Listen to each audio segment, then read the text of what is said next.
To discuss all of this is the award-winning historian and professor of history and American studies at Yale University, Dr. Joanne Freeman. Dr. Freeman, good to see you in real life again. It's nice for you to be here. I was alarmed on Monday when so much of this talk went from Donald Trump talking about witch hunt. It moves very quickly into fighting back and even the terminology civil war. And it's not rare. We've had people talking about civil war for the last 5 years. And then we see it move into action. And that's very alarming. There's no point at which Donald Trump or his circle have come out and disowned what happened in Cincinnati. But this person's actions, he tied directly to what happened in Mar-a-Lago and the fact that the FBI was on a witch hunt. Right. Well, and I have a number of problems with branding whatever's going on right now a civil war.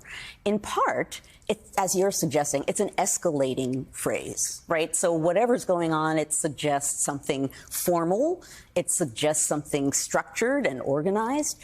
And right now, none of that is true, thankfully. But the other reason why I have a problem with that, calling anything that, is because oddly enough, I'm going to say it's comforting, which is going to sound counterintuitive, but in American history, when you say civil war, you think about a specific event. And out of which much good came. Exactly. People identify it as a positive. Exactly. Yeah. And so when you say that, we're going to go into civil war, it links immediately back to the Civil War, right. Both sides, something that was framed, and, it takes away what I think is the real ugliness and violence beneath the surface of what's going on right now, right? This is largely extremist violence that we're seeing right now. This isn't a civil war. Now, we could argue about what gets up to the sort of measurement of civil war, but I think that hides things. I think it's a kind of history mask for what's really going on, which is not structured. Which is, okay, so let's take that. What's happening is not structured. It is extremist.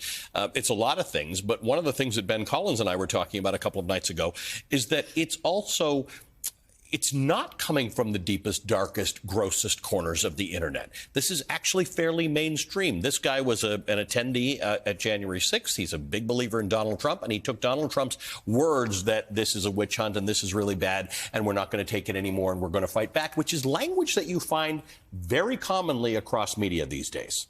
Right. And that's an important thing because what it shows, and it's, again, something that might seem counterintuitive, is the importance of words, that words and rhetoric really matter, particularly if they're coming from someone high up. Not only do they frame things, but they're a way of sort of setting things in motion. I think that rhetoric is threatening, and we see this all the time, right? We've seen this during the January 6 hearings, that a threat comes out, and then there's a lot of threats that follow it, and there may not be specific violence that comes of it, but now anyone who's been threatened is going to be aware that there might be violence, and that's the power of these violent words, these threats, this rhetoric. Nothing has to happen necessarily, although in this case it did, even worse. But just the idea that there are these threats has an impact, and in some cases silences people. They self-censor because they don't want to get themselves in the middle of that kind of a mix-up. We've got now politicians who are calling to defund the FBI, which is ironic because they didn't like the defund the police language. Marjorie Taylor Greene is selling equipment, gear, caps and things like that. But Paul Gosar, the Arizona representative, tweeted, "I will support a complete dismantling and elimination of the Democrat brown shirts known as the FBI. This is too much for our republic to withstand." And then he adds a whole bunch of people who are either conspiracy theorists or election deniers, or Kari Lake, who's going to be the Republican candidate for governor in Arizona. The question here is the degree to which this now overlaps with reality. These are people who are elected officials or soon to be elected officials or have very, very big voices in what has become mainstream conservative media.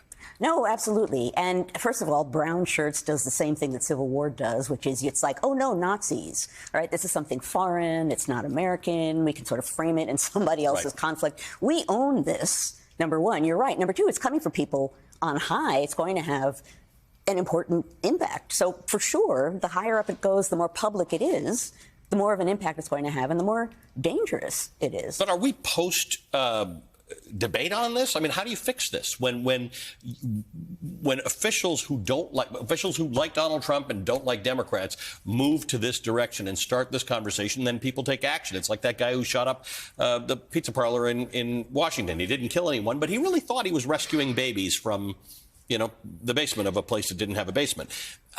What is the methodology for solving this? That's a big question, Ali. I will say there is one thing that kind of comment about FBI brown shirts sort of elides, and that's happening a lot among some people on the right, and that is forgetting about the rule of law.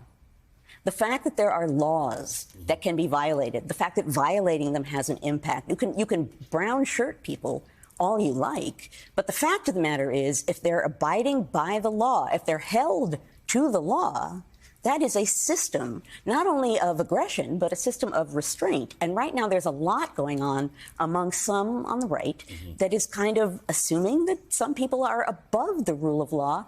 And that's not only incorrect, obviously that's dangerous.